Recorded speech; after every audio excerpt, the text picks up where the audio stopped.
Assalamualaikum warahmatullahi wabarakatuh. Kami dari kelompok 9, saya Dinda Wulandari Nasution dengan akhiran NIM 051. Saya Amanda Luis dengan akhiran NIM 079. Saya Cici Aulia Rambe dengan akhiran NIM 029. Saya Muhammad Abdul Zaki dengan akhiran NIM 041. Di sini kami akan mempresentasikan hasil dari karya tulis ilmiah kami yang berjudul Dampak Kebocoran Data Terhadap Keamanan Cyber di Indonesia terkait implikasi dan ancamannya. Nah, yang pertama itu kami membahas tentang peningkatan kebocoran data yang dimana ini menjadi masalah yang cukup besar di Indonesia karena dia mencakup beberapa sektor-sektor seperti pemerintah, BUMN, dan sektor-sektor swasta. Nah, salah satu contoh kebocoran datanya itu seperti yang terjadi di Kementerian Dalam Negeri, di mana itu mencakup informasi pribadi dari masyarakat serta data-data yang ada di platform digital yang banyak diperjualbelikan. Nah, kebocoran data ini itu tidak hanya berdampak pada masyarakat yang terkena, tetapi juga bisa mengancam keamanan negara serta merusak reputasi institusi yang bertanggung jawab. Selanjutnya adalah faktor penyebab. Faktor penyebab utama kebocoran data itu ada mencakup beberapa hal seperti kurangnya keamanan, lalu serangan cyber, human error, dan lain sebagainya. Kebocoran data ini dapat merugikan banyak orang atau beberapa faktor tersendiri seperti individu, kelompok maupun negara itu sendiri.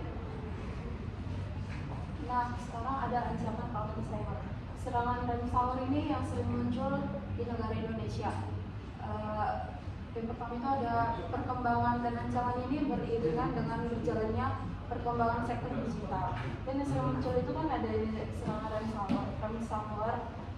Serangan ini si pemilik akun ini tidak dapat mengakses akunnya sendiri karena sudah dipakai dengan pembajakan. Kemudian jika mereka ingin menggunakan akunnya, mereka harus melakukan tebusan. Dan ancaman ini sangat merugikan negara Indonesia.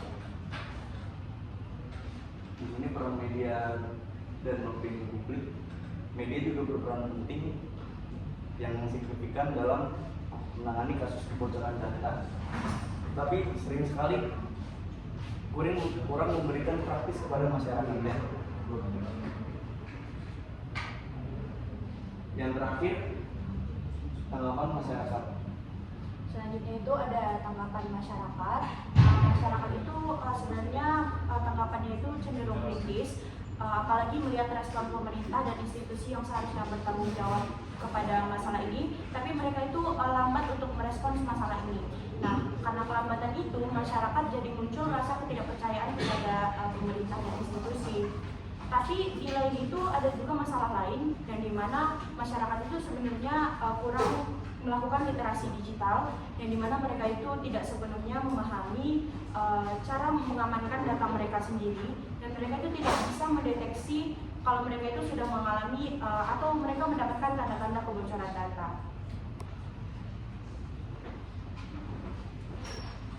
Kemudian ada peningkatan kasus pencurian data, di mana negara Indonesia ini mengalami peningkatan kasus pencurian data yang melibatkan berbagai sektor, mulai dari pemerintah hingga perusahaan swasta. Hal ini terkait dengan eksploitasi dokumen rahasia dan data pribadi oleh pihak yang bertanggung jawab. Jadi ini benar-benar sangat merugikan negara dan masyarakat. Lalu ancaman selanjutnya ada ancaman serangan cyber, juga itu berpengaruh dengan perkembangan teknologi, dan di mana perkembangan teknologi itu membuat ancaman cyber itu menjadi lebih tinggi. Karena ada beberapa platform digital itu yang meminta data-data sensitif seperti contohnya platform Shopee, GoPay, OVO, dan lain sebagainya itu meminta data yang sensitif seperti foto KTP, dan data-data yang sensitif lainnya.